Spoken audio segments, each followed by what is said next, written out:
by the group provide to be unsuccessful. Well, those are your latest GB News headlines for now. I'm Lewis Mackenzie. More from me in an hour's time.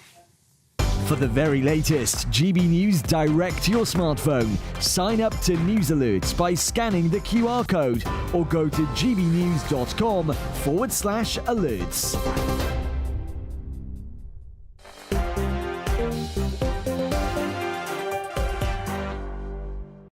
Thank you very much for that. And hello, good evening to each and every one of you. How are you tonight? I am Michelle Dewberry. This is Dewbs & Co with you till 7 o'clock. Alongside me, my panel, David Campbell Bannerman. Someone keeps changing your name. Luckily for me, I'm on the ball and I know what your name is. So apologies for the mispronunciation at the start. Of course, the former MEP and Bill Rammell, former Labour MP. You're very welcome tonight, both of you. We do love a new face as well. So good evening to you. Thank you. Well, he says it's nice to be here now. He might not think that come 7 o'clock, mightn't he? We'll check back in with him. But how are each and every single one of you tonight? What an extraordinary day it's been, ladies and gents. Join the conversation in all the usual ways. Email me. I'm old-fashioned like that. gbviews@gbnews.com. Go to the website, gbnews.com/yoursay. Or, of course, you can tweet or you can X me. Be a part of the conversation on what has been an extraordinary day. So without further ado, let's cross live to our political editor, Christopher Hope, live from Westminster. Good evening, Christopher. What a day. What a mess. Tell us Yes. more. Of course, Michelle. Extraordinary time, an unusual story here covering in Westminster. So, for some reason, the Chancellor Rachel Reeves, next to the Prime Minister during Prime Minister's questions, started to cry. We could see tears falling down her cheeks. It came at the same time as Kemi Badenoch, the Tory leader, was asking whether there is any confidence in her and will she still be there by January. And the Prime Minister said back, and there you see on screen there the way she is crying, I'm sorry to say, Rachel Reeves. We've been doing some work at GBNews to try and find out what happened here. What we understand is that yesterday, during Treasury questions, the Speaker of the Commons, Sir Lindsay Hoyle, was urging Rachel Reeves to get through her questions, and a bit of to and fro on that area. When Lindsay Hoyle saw her before PMQs, the Chancellor, and explained what he was trying to do to get through questions, according to witnesses, the Chancellor burst into tears, to the surprise, I think, of Sir Lindsay Hoyle, the Speaker. One witness saying she's under pressure. When Sir Lindsay asked what was happening, a second Cabinet Minister told him that something had gone on before in a conversation between Ms Reeves and a senior figure in the government. The question now is what triggered the Chancellor to cry next to the Speaker, next to Sir Keir Starmer. This matters because the Chancellor is so important to reassuring the markets that she's got control of the spending.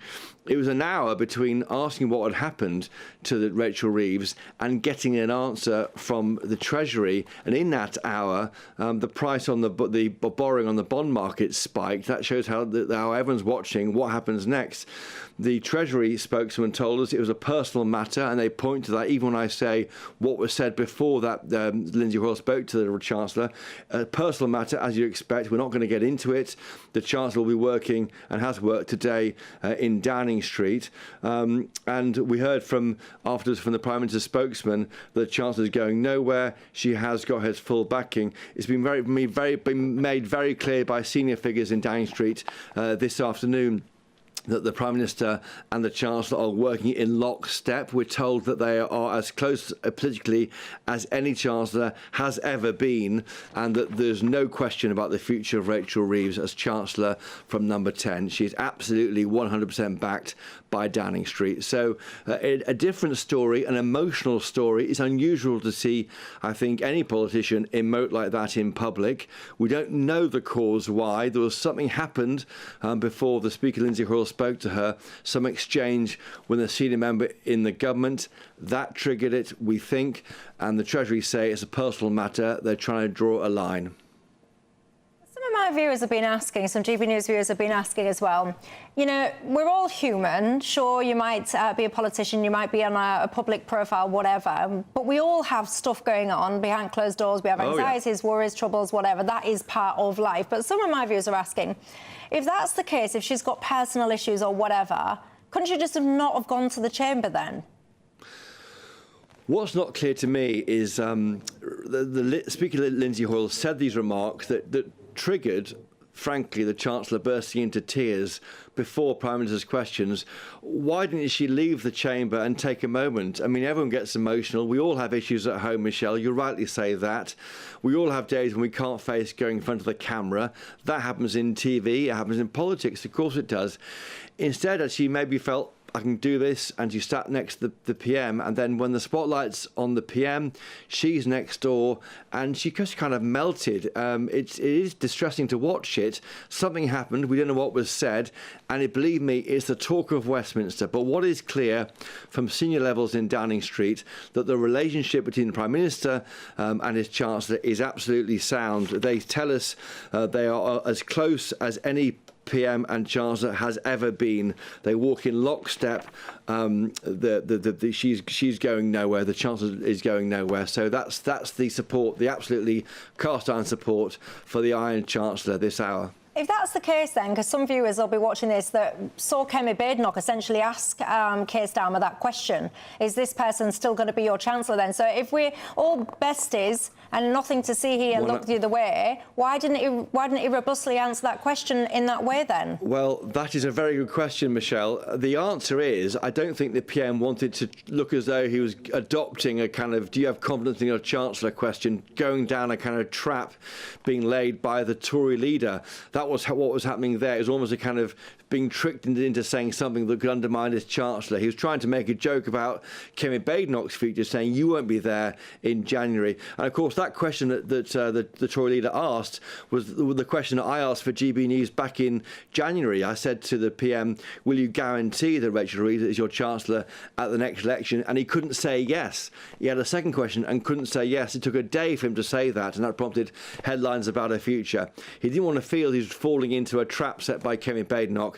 And so they had to clarify off camera. But I think viewers are right to ask, why not say it in public when you're asked a question?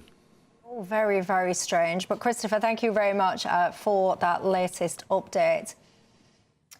I'm quite hard, me, Bill Rammell. I am actually quite, I'm quite a stoics kind of person.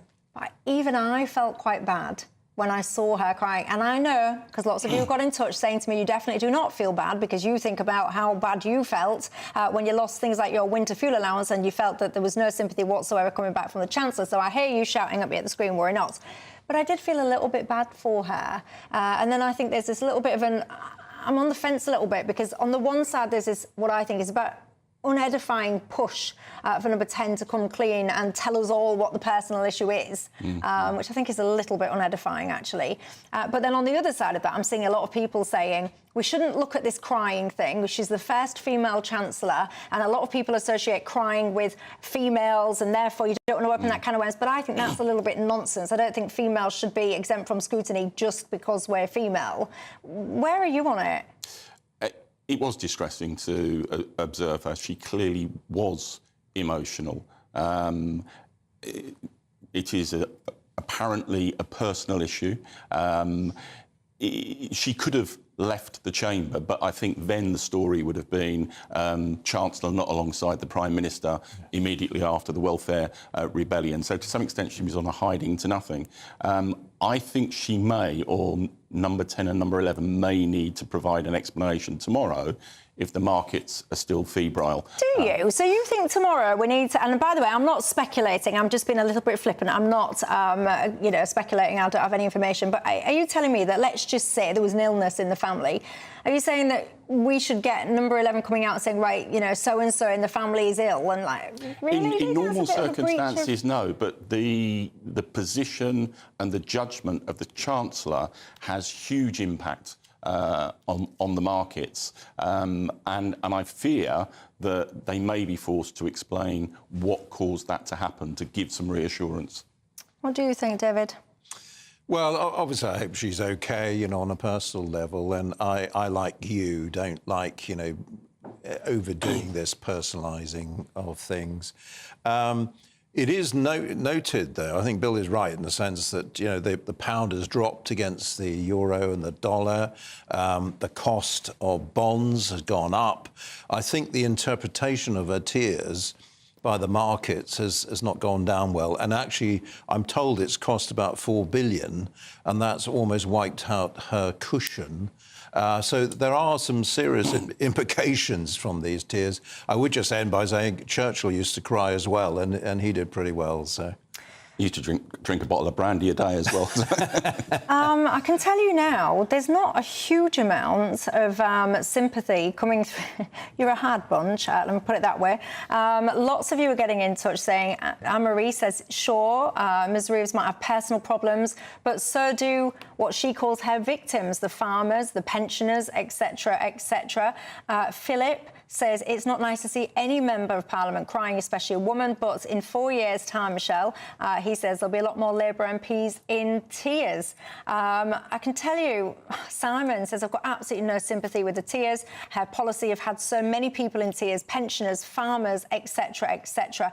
Julie says, as a woman, I'm absolutely disgusted by Rachel Reeves crying in Parliament. If a man did this, he would be lambasted by the press. She is a disgrace to any woman in business.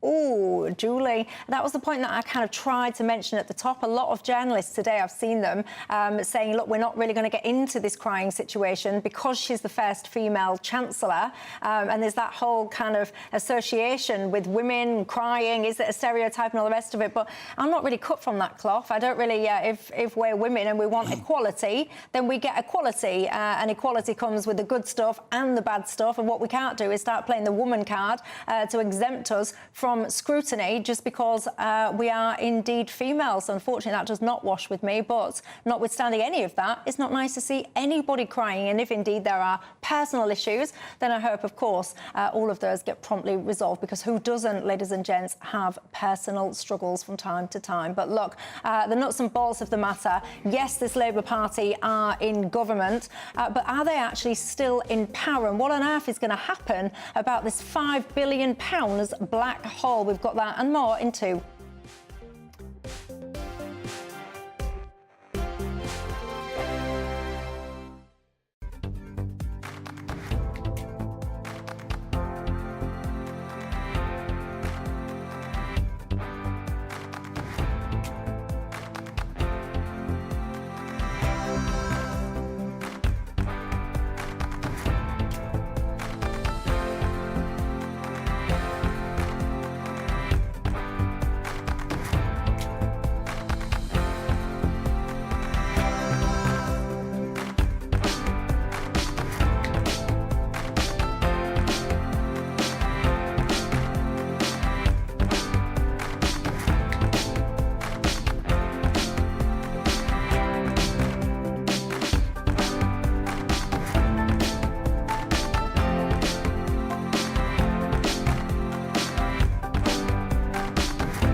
This is our country, and we think it's amazing.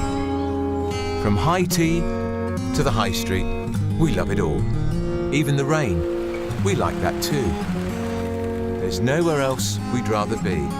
That's why we're here to be the fearless champion of Britain, its voices and its values. Because we are GB News, the People's Channel, Britain's news channel. Westminster's full of talk, but out here, it's the real world. Am I allowed to talk now? No, that's it. This is where it matters, real people and real lives. That's what politics is all about. The fact has Trump made a good start? No. Straight answers, no spin, and just a couple of pints. How many fingers have I got up? About 10. So join me for Lee Anderson's Real World every Friday at 7 p.m, only on GB News. The People's Channel, Britain's news channel.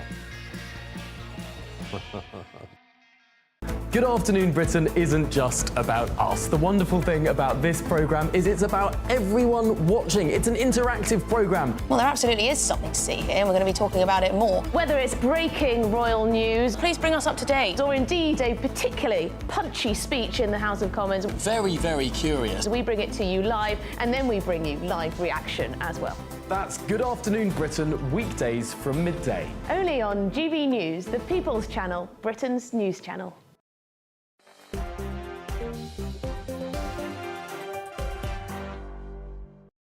Hello everybody, welcome back to Dewbs and Co with me, Michelle Dewberry. Till 7 o'clock, I've got David Campbell-Bannerman alongside me and Bill Rammell. We've just been addressing the issue of the Prime Minister's tears. There isn't a lot of sympathy for her as the Chancellor, I've got to say. Yes, of course, there are on a human level, but people are pointing out things like the reaction from the bond markets and things like that, and actually people are flagging that they want Chancellors who project confidence no matter what goes on behind closed doors. Keep your thoughts on that one coming in, but let's get to the crux of the matter then, shall we? The absolute shambles that unfolded last night. I mean, it was just so, I mean, I think it's embarrassing, and I'm not a Labour Party representative nor a member. What did you think to what unfolded last night about this whole welfare reform? I'm really quite angry with the rebels because they haven't faced up to the challenge of the welfare system, which is unsustainable at the moment. You know, between 2019 and 2024, the number of people claiming benefit went up by 39%. Huge increase in young people. You know, the system now says 26% of young people have got a mental health disorder. That is simply wrong. And, you know, we're going to go from 29 billion a few years ago to 56 billion to 100 billion by the end of the decade if we don't grip this problem. The government has been right to try to do that. I think it was hugely regrettable, the rebellion yesterday. There's still some good elements that have gone through, so cutting the disability benefit, increasing universal credit, which will incentivise work. But I hope and believe that after the so-called Timms review, that the government will bring back a tightening of the eligibility criteria for the personal independence payments, because we cannot go forward. It's not fair to the taxpayer. It's not fair to disabled people in terms of incentives to work, to go forward with the level of exponential increase that we're looking at. David, what was your thoughts about what unfolded? Well, I think it's very serious for Keir Starmer. I think there's blood in the water. His authority has been dangerously undermined. And he's fighting now. He had to, Cabinet apparently has reported that he had to stand up for McSweeney, Morgan McSweeney, his chief of staff. Actually, to be fair, has done a very good job, I think, for him, and sort of, you know, repositioned him more pro-Brexity. But it's very serious, and the economic fallout's very serious as well, because the markets are picking up the message that this government isn't tough enough. It won't actually do what is required to tackle the massive debt we now have. And that is very dangerous economically. You know, it puts us on a path, dare I say, towards the IMF coming in, or a debt crisis down the road. Yeah, there were speculations. Don't forget, by the way, everyone, so all of these tinkerings with the welfare system, it was supposed to be saving us £5 billion. I'm sure Keir Starmer said it was a moral imperative, basically, that we had to fix the welfare situation.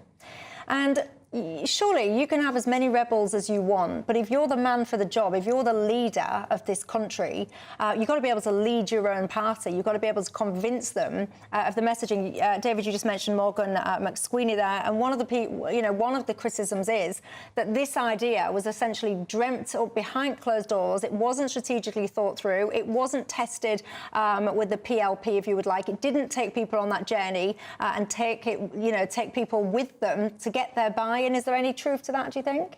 Well, I don't think you test out legislation with the PLP before you enact it. And look, you know, there's a history of rebellions with governments of both parties. I remember when the government that I was part of brought in university tuition fees, we had a majority of 179. It actually only got through by 5 votes because there was a huge, massive rebellion. So it does happen. I think the messaging and the communications from Keir, from the top has got to improve. The moral imperative of making these changes has got to be clearly communicated, and the Parliamentary Labour Party and the rebels have got to get real. Yeah, but they're blurring it now, though, Bill. The ship has sailed, because you can't tell me that you think that after this Timms review, which everyone knew was coming, everyone knew all of that stuff needed to be looked at, so that's not a surprise. But you can't tell me that anyone now, if Keir Starmer didn't have the chops to see it through now, he's not going to have the chops to see it through again. This was the moment to seize on it, to shake things up and to do what people want to be done, actually. People don't want other people taking the mick. They don't want to be going to work and funding people that could be going to work, for example, but choose not to because they've seen some idiot on TikTok saying to them, oh, well, look, you're missing out, you don't have this, and then off they pop to go and try and get as much out of the system as they possibly can, and they don't really need it. But look, it was realpolitik yesterday. The votes weren't there. That's why they said, OK, we'll delay the outcome on the PIP entitlement until after the Timms review. But I think there's got to be a banging of heads together and making it very, very clear that we've got to have reform to PIP entitlement. You cannot go forward with the level of spend which is disproportionate. It's just not manageable and it's not politically fair. The New Statesman, they had a big front cover, just raise tax, exclamation mark, so they cry. Would you support that? Not at all, no. I mean, what is often forgotten in all of this is 27%, nearly a third of all income tax is paid by the top 1% of income tax payers, the wealthy people. This idea of a wealth tax or whatever you hear, I mean, there's already a wealth tax, and that's income tax on the 1% who pay this massive proportion. And they're the ones who have houses all around the world. So if we upset them, as we've seen, we've lost like 16,000 millionaires have gone west since Reeves came in with her budget. I mean, it's a disaster. Some people dispute that figure, though. Some people will push back and say that 16,500, I think the origins of that was from like a wealth management type company's report. So a lot of people will shout at the screen now and say, no, that's not true. It wasn't as high as that figure. And even if it was, some people will shout at the screen and say, so what if those millionaires want to leave? I mean, I don't agree with that sentiment, but that's... it's also an incredibly small percentage of millionaires. There's over 3 million millionaires within the UK, so 16,500 is not a big number. But then that depends on how you define millionaire. Are you incorporating someone's primary asset, their home, in that? Well, yeah, that's the way you always calculate it. They're total assets. But look, there is a case for taxation, but I most certainly don't want that taxation to be used to pay for an ever-expanding welfare bill. I want it to go on the NHS. I want it to go on social care. I want it to go on education. And that's the reality check that I think the rebels from last night have got to get to grips with. I know, but you see, this is the issue, right? Because I think it is an absolute disgusting insult, quite frankly, to come to normal working people and to say to them in this next budget, you know what, you lot, you working people, you're going to have to now pay more tax. And the reason that you're going to have to pay more tax is because we have not got a backbone. We are incapable of managing our own borders. We seem to look taxpayers in the eye with a straight face and say to them, you're on your knees, you're really struggling, but we're going to take more from you. We're going to give it to those 20-odd-year-old fellas there and stick them in hotels. And if we don't stick them in hotels, what we're going to do is rent loads of houses on your street, push all your rental prices up, exclude your kids, your grandkids from the property market even more, and you are going to be paying more for that out of your taxation. I think it is so disgusting. And when you say, actually, yeah, I'll pay a bit more if it's ring-fenced for the NHS and whatever, VAT was added to private schools, and we were categorically told that that money was going to be ring-fenced and it was going to go into the state school system. It was only 5 minutes ago that the Labour Party or Keir Starmer were tweeting that because they'd added VAT to private schools, they were now able to build more housing. So that money wasn't ring-fenced at all. Well, it has been ring-fenced, and I don't know who put that tweet out on behalf of the Prime Minister. It was nonsensical. But look, you know... So it was a lie? No, I think it was a misspeak by whoever put it out on behalf of the PM, and they ought to put that right. But look, I don't want taxes to go up in the budget, and I think the government will seek to avoid that. And that's why it's critically important that an indication is given of how you get the PIP eligibility criteria back into the game so that can be scored by the Office for Budget Responsibility in terms of reduced spending. And that's part of the way that you avoid tax rises in the budget. Do you think Keir Starmer's the man for the job? Yeah, I do. But I think he needs to significantly improve his communications. There's actually a very good narrative for this government about rising living standards, about NHS waiting lists coming down, about workers' rights. The government's been absolutely hopeless at selling that. But yes, I do think Keir will stay, will go beyond the next general election, and I still think is likely to win that next general election. Like, what are you drinking? What's in that mug? Whatever you're, I'm going to, yeah, whoever's listening to this from the backstage, I'm going to have a glass of what he's having in the next break, please. Poll, Reform were 3% ahead mid-term. I think they will come down. I think the Tories will go up. I think the Labour Party will go up. And in that situation, where the right-wing vote is split, I think Labour will still win in those circumstances. David? Well, I think Starmer's in trouble. I'm not sure he will last, actually. I prefer him to Rayner or, you know, you've got various others all there sort of getting their positions in line. I mean, it's incredibly serious because he's lost authority. And what will happen now, there'll be a series of rebellions from the left, mainly. It's a Corbynista factor coming back in. Remember, he got rid of Corbyn, you know, Starmer, which either was, you know, brave and the right thing to do. But I think it's going to be very tough for him, actually. And I have to say, I do have some sympathy. You know, there he was at NATO, and he's done well on foreign affairs, apart from the EU reset and Chagos. But generally, he's They're pretty big doing things, a good job. by the way. Yes, they are huge things. But to be fair to him, he's worked well with Trump. He's got these Brexit trade deals for India, America, etc., and others coming. So he's done well in those things. But, of course, this is the tragedy. You know, Prime Ministers don't get judged on foreign affairs. They get judged on domestic affairs. And he's hit a brick wall on this one, you know, and he did mention he spent maybe too much time on NATO. And so, but I do have some sympathy for him from that point of view.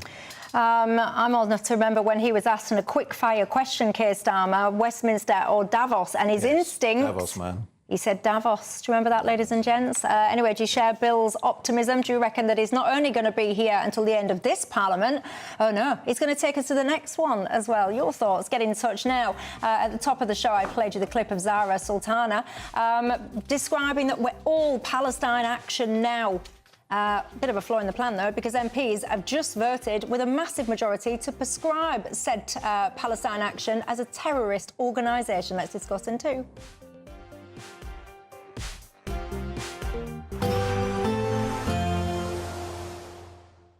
Ready to soak up that holiday sunshine? Won't we need some cover? No worries. All sorted. All Clear Travel Insurance sponsors GB News Travel Destinations Forecast. The European heatwave is set to continue, many areas seeing temperatures widely in the mid to high 30s, and this could be enough to trigger some thunderstorms across the Alps. But across Portugal, Spain, mostly settled, but still those intense temperatures starting to drop away from Thursday onwards. Some quite heavy showers across parts of Switzerland. These could bring some intense hail and also some frequent lightning. But as we move our way eastwards across the Mediterranean, mostly settled, plenty of sunshine and temperatures widely still in the mid to high 30s. All Clear Travel Insurance sponsors GB News Travel Destinations Forecast. Hello there, good afternoon. Welcome to your GB News weather update from the Met Office. Any thundery showers soon easing away this afternoon, leaving a mostly dry evening and feeling a lot cooler and fresher compared to recent nights this week. But this afternoon, where we see the bulk of the showers, that's all due to this frontal system just moving away from the east and northeast of Scotland and England. So for a time still, yes, some heavy thundery showers soon easing away, and this should lead to a largely dry and clear night for most. But we'll soon see a return of the cloud and also some showery outbreaks just starting to move into the northwest, so pushing into western parts of Scotland and Northern Ireland through the early hours of the morning. But for many, a much cooler and fresher night to come, lows reaching around 8 degrees Celsius.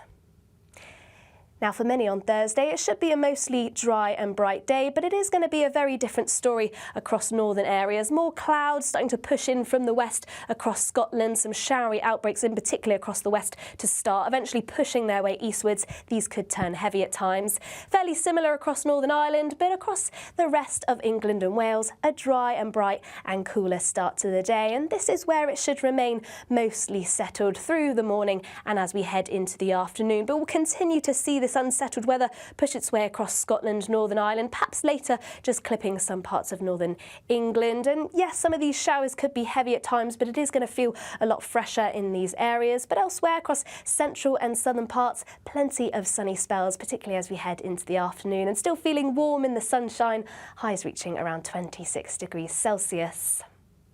Through into the evening, we'll continue to see this north-south split in the weather, so unsettled across the north, cloud, outbreaks of showers, but across the south, it should remain mostly dry and settled. And we'll continue to see that theme on Friday, but the rain becoming more widespread on Saturday, but still remaining quite warm where we catch any sunshine.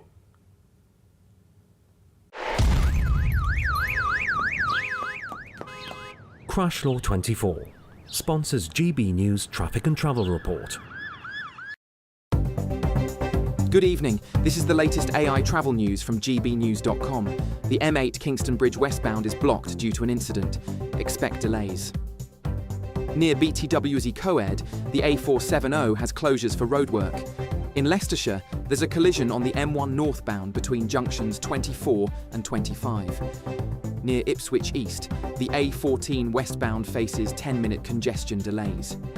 In Kent, the A282 anti-clockwise exit slip to the A206 is partially closed due to a breakdown. And on the trains, Avanti West Coast and cross-country services are disrupted at Birmingham New Street. For more travel news, go to gbnews.com. Crash Law 24 sponsors GB News Traffic and Travel Report.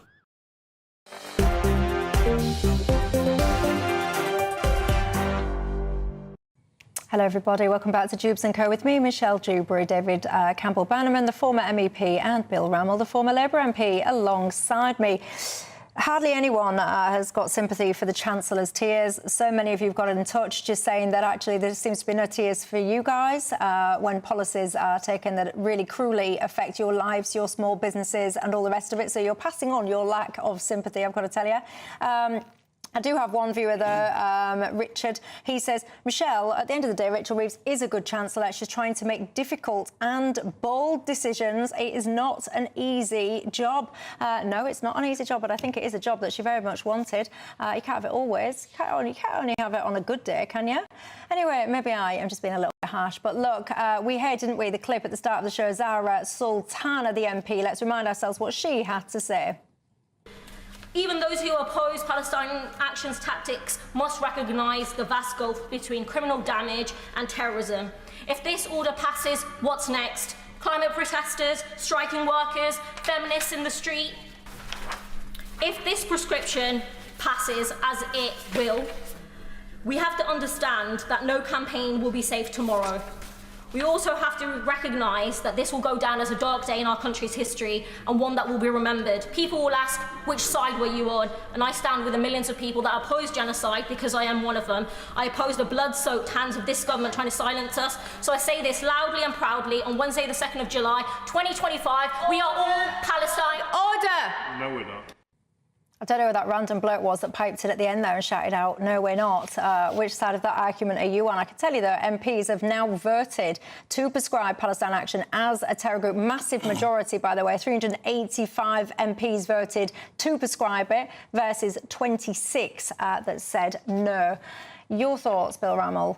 I find myself in the unusual position of being a sceptic of prescription on this issue. I abhor and loathe Palestine Action. I think they're simplistic, their direct action is intolerable, and that needs to be dealt with by criminal sanction. But it doesn't seem to me from the evidence that they are actually a terrorist organisation advocating violence or committing violence. And that's what prescription is about. And the problem is if you prescribe wrongly, you are setting a dangerous precedent for the future in terms of future governments who might prescribe organisations wrongly. And, you know, I believe in free speech and protest, in my view, is acceptable as long as it is not violence. And I'm not convinced that Palestine Action pose a violent threat or a terrorist threat. David? No, I'm sorry. I'm delighted that it's such a strong vote for prescription. I was on the IRA death list when I worked on the Northern Ireland peace process. I know a bit about security. But, you know, these people invaded one of our most sensitive military bases, and they actually damage planes that are used in fighting terrorists, including ISIS. That's what these planes are used for. And we live in a world now where these hostile states, Iran, Russia, whatever, can use these protest groups for much more nasty ends. And so, it's a fine line, but I think this is the right decision today. So, I mean, I look at this and I try my very best to try and understand and hear from both sides of this argument, because this is such an emotive issue, Bill Rammell, understandably. We discuss Israel and Gaza often, we discuss this issue often, and I read all my messages as best I can, so I see both sides. On the one side, I get a lot of messages from Jewish people that are absolutely horrified of what's going on in Gaza by the way of the fact that, you know, hostages are still retained and all the rest of it, and obviously, of course, what happened on October the 7th. The other side of that is I've had so many emails that are horrified about what they're seeing happening, particularly to children in Gaza. People that are not, you know, they're not hateful people, they're not terrorist supporters, they don't condone the actions of Hamas on October the 7th. Notwithstanding any of that, they are deeply distressed when they're seeing the images of children being harmed, when they're reading stories about malnutrition, when they're reading stories about innocent people queuing up for aid that have been shot at and all the rest of it. Those people would ask, how can we make our feelings known? How can we try and stand up for those people? How can we try and stop what is happening to those people? What do you say to that? Well, people have a right to protest. They have a right to go on demonstrations. They even, in my view, have a right to support direct action, but face the consequences. That will be dealt with by criminal, the rule of law. But to actually prescribe an organisation, you have to be convinced. And I'll be interested to read Hansard tomorrow as to what evidence the Home Secretary put forward that Palestine Action does pose a terrorist threat, because I'm not convinced that it does. So what makes you so convinced that it does then? Well, as I say, I mean, this particular action at this sensitive time, attacking British military base, those particular aircraft, in the way they've done. I mean, they were using these fast motorbikes or whatever they were. I've got sympathy for the Palestinian people. I think Israel has overplayed its hand in Gaza. I understand why it has to. But I think only a political solution, and that is based, as I said, on working on the Northern Ireland peace process at the time. Only a political solution really sought this. I don't think there's a military solution, though. Israel has done well to target Iran. I fully support that. But I think I'm glad there's talk today of a ceasefire, and I think Trump is pushing them towards a real long-term peace. Yeah, I mean, we've got, what is it, a 60-day ceasefire agreement? Whether or not this all actually emerges and peace is the final outcome, which, of course, everyone would hope that it is, time shall tell. Are you confident in that? I've got to tell you, Palestine Action have said, basically, of course, it has to be considered all of this by the House of Lords, but what they're saying is that they're going to apply on Friday for interim relief, essentially, to stop this ban taking effect. And just to remind you, if you're essentially expressing support for a prescribed terrorist organisation, you could find yourself landed in jail. I think it's for up to 14 years, ladies and gents. What do you think to that? As I tell you, there's a lot of divided opinion out there. What side of it are you on now? After the break, do you think that foreign students should have to pay an upfront fee of £10,000 to try and stop them essentially using their study visa as a way to get asylum via the back door? Your thoughts? I'll speak to you in 2.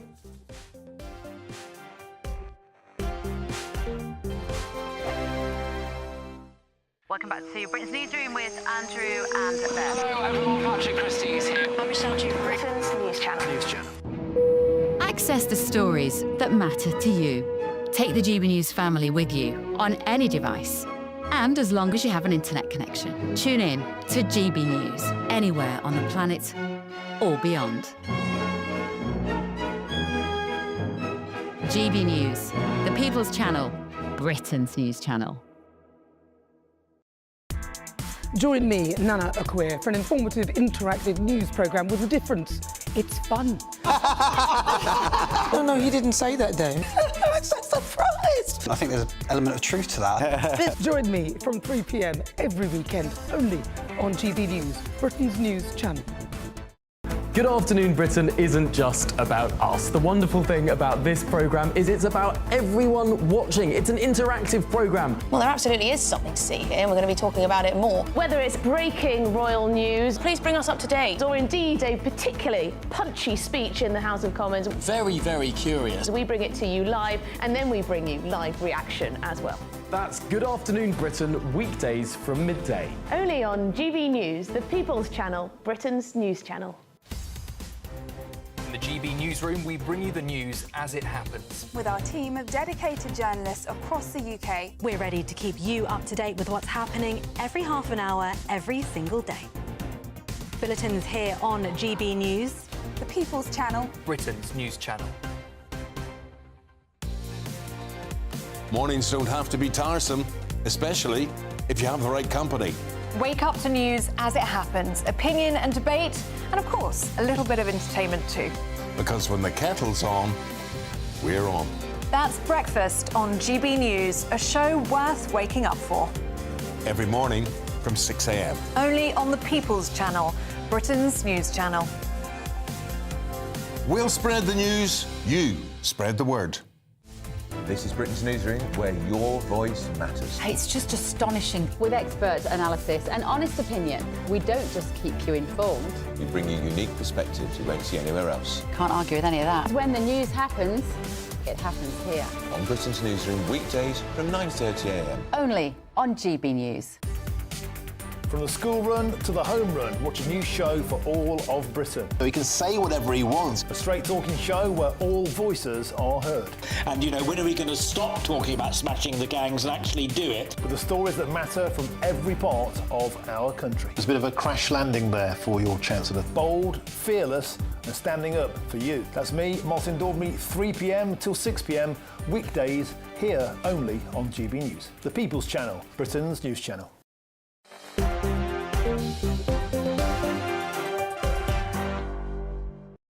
Hello everybody, welcome back. Michelle Dewberry, David Campbell-Bannerman and Bill Rammell till 7.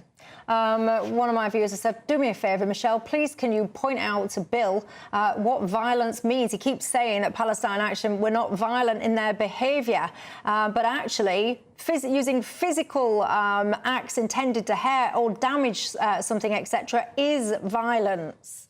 I'm talking about violence against people. That's what matters. That's the embodiment of terrorist activity, and I'm not convinced, even though I loathe and I didn't abhor. think it was just about violence to a person.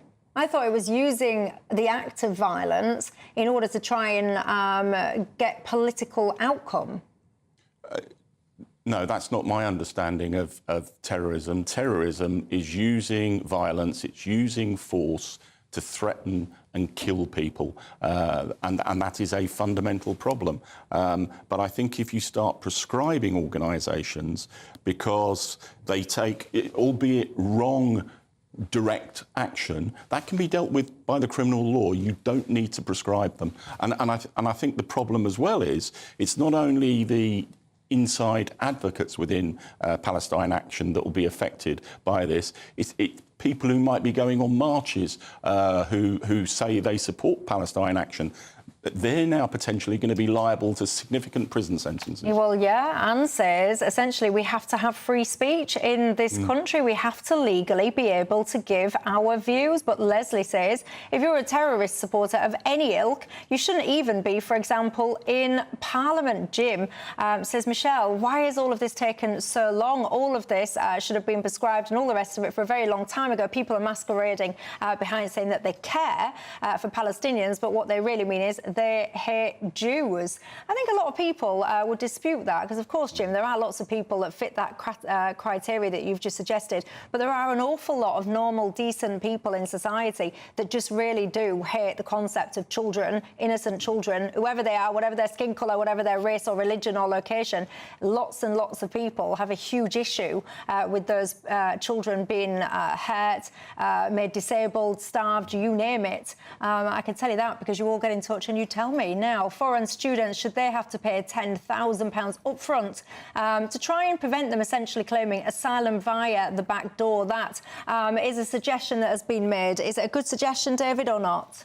I don't think it's very practical. I also wonder, you know, a lot of these people coming in, you know, they can raise quite large money. They're not very poor, a lot of them, as you see on the boats with all their gear and the, you know, the way they're dressed, the mobile phones, everything.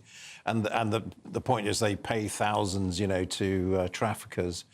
I don't think it's going to work, and I think it's going to run immediately into ECHR legal case issues. So I think it's a distraction. I think we should just crack down on people. As I say, we saw the figure 16,000 students actually suddenly claimed asylum last year. They should be stopped from doing so, because I don't want any citizen from wherever they come from to start their relationship with this country by being dishonest. And that's what they're doing, by claiming they're one thing when they're not. And, you know, it's a clear case for me, but I'm afraid I don't think this is going to work. Bill, do you? I think it's a balmy idea. I mean, look, I declare an interest as a former university vice-chancellor. Overseas students are worth about £14 billion a year to the UK economy. There are some postgraduate courses in British universities that only run for home students because of the foreign students that are on those courses. And if you look at the evidence, it's only about 1 to 3% of overseas students who overstay their visas. So I think this is a solution to a problem that doesn't exist. There is, however, one element of it that I would agree with. It's within this report where it says make international students undertake a commitment when they get their student visa in the first place not to then seek asylum whilst in the UK on a student visa. And that would effectively stop them later on claiming asylum. And I think that would be a good move. But, you know, charging international students 10 grand up front when we're already uncompetitive compared to countries like Canada and Australia in terms of attracting overseas students, I think would be wholly wrong.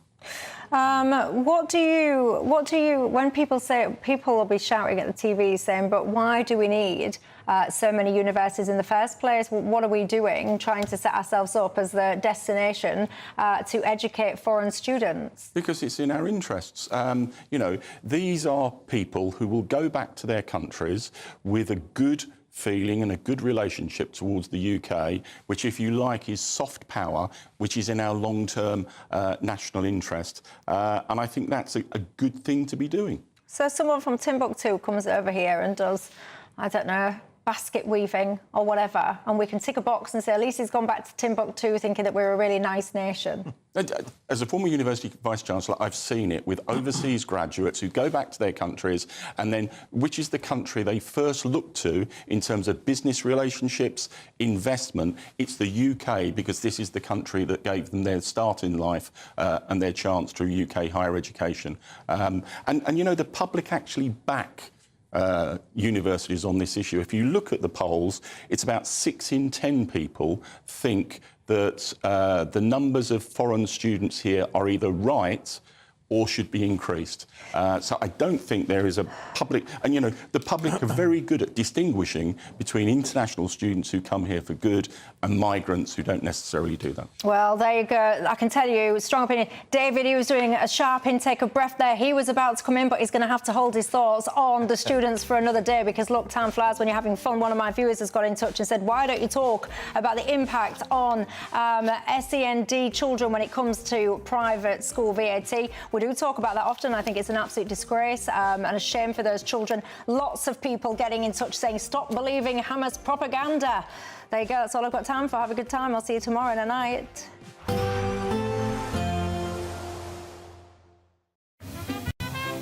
Heavy showers first thing will be followed by a warm, cosy day. Boxed boilers, sponsors of weather on GB News. Hello there, good evening. Welcome to your GB News weather update from the Met Office. Any showers we've seen this afternoon soon easing away overnight, and it should stay mostly dry, feeling a lot cooler and fresher, particularly if you compare it to nights earlier in the week. Well, we'll see the bulk of the showers easing as across eastern areas of Scotland, northeastern parts of England, eventually allowing a ridge of high pressure to build. So for a time it should be mostly dry this evening, but low pressure never too far away, eventually dragging in more clouds, some further showery outbreaks into western Scotland, parts of Northern Ireland by the time we reach the early hours of the morning. But for most, it is going to be remaining dry. It's not going to be feeling quite as muggy or uncomfortable, lows reaching around 8 degrees Celsius in the north. Now, through the course of the morning, we'll eventually see conditions deteriorate from the west. Thicker cloud pushing in here, also some showery outbreaks. These could turn heavy at times, particularly across western parts of Scotland, and fairly similar across Northern Ireland too. We'll continue to see that cloud thicken up from the west, increasing the risk of showers. But elsewhere across England and Wales, it should be a dry start to the day and staying mostly settled too, particularly through the morning and into the afternoon, where we might just start to see some fair weather cloud bubble it, but it should remain dry, still warm in any sunny spells. But across Northern Ireland, parts of Scotland, eventually into the afternoon across northern parts of England, we'll continue to see those showers push through, at times merging into longer spells of rain, and it could be heavy. You may even hear the odd rumble of thunder. But for most, still warm in the sunny spells, highs reaching around 26 degrees Celsius in the south. Heading into Friday, still once again northern areas catching the cloud and outbreaks of rain as once again they swift their way eastwards. But elsewhere across England and Wales remaining dry and settled as high pressure takes hold here. But the rain is likely to become more widespread on Saturday, so an unsettled start to the weekend and then a return of sunny spells and showers as we head into Sunday. That's it from me. Bye-bye. Heavy showers first thing will be followed by a warm, cosy day. Boxed boilers, sponsors of weather on GB News.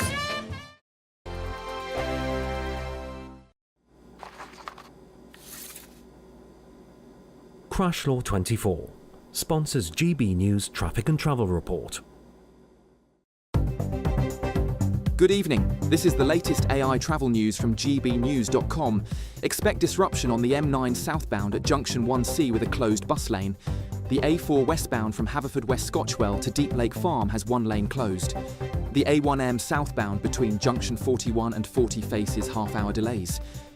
In Warwickshire, the A46 northbound entry slip road from the M40 has a 10-minute delay due to congestion.